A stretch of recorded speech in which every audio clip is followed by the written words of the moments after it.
Dandim juga sudah melakukan langkah-langkah memberikan santunan dan sebagainya. Saya rasa itu ranahnya Bapak Kasat ya. Bapak Kasat sudah memerintahkan unsur satuan terkaitnya untuk Panglima TNI buka suara soal 15 anggotanya terlibat pengeroyokan terhadap 7 relawan Ganjar Mahfud MD.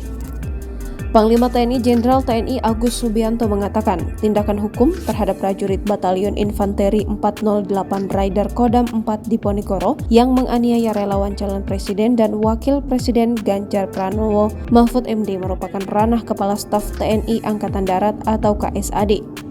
Saya rasa itu ranahnya Bapak KSAD ya. Bapak KSAD sudah memerintahkan unsur satuan terkaitnya untuk menangani masalah itu, kata Agus usai konferensi video pengamanan malam tahun baru 2024 di Gedung Promoter Mapolda Metro Jaya Jakarta Minggu 31 Desember 2023 petang. Panglima TNI juga mengatakan Dandim 0724 Boyolali, Letkol Infanteri Wiweko Wulang Widodo telah memberikan keterangan terkait penganiayaan itu.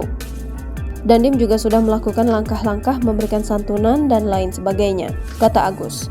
Sebelumnya 7 relawan calon presiden dan calon wakil presiden Ganjar Pranowo Mahfud MD dianiaya sejumlah prajurit Yonif 408 Raider di depan markas Kompi Yonif 408 Raider, Jalan Perintis Kemerdekaan, Boyolali, Jawa Tengah, Sabtu 30 Desember 2023.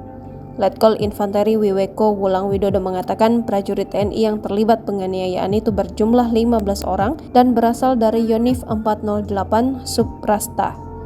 Buntut peristiwa tersebut, Denpom 4 Surakarta memeriksa terduga para pelaku untuk kepentingan proses hukum.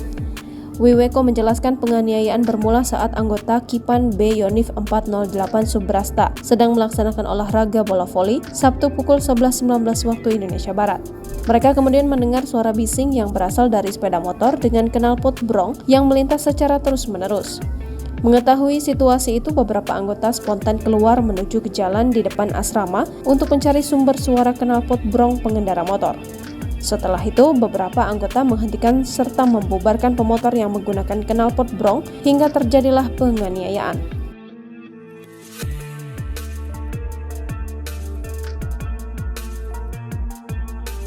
Dandim juga sudah melakukan langkah-langkah memberikan santunan dan sebagainya. Saya rasa itu ranahnya Bapak Kasat ya. Bapak Kasat sudah memerintahkan unsur satuan terkaitnya untuk Download Tribun X sekarang, menghadirkan lokal menjadi Indonesia.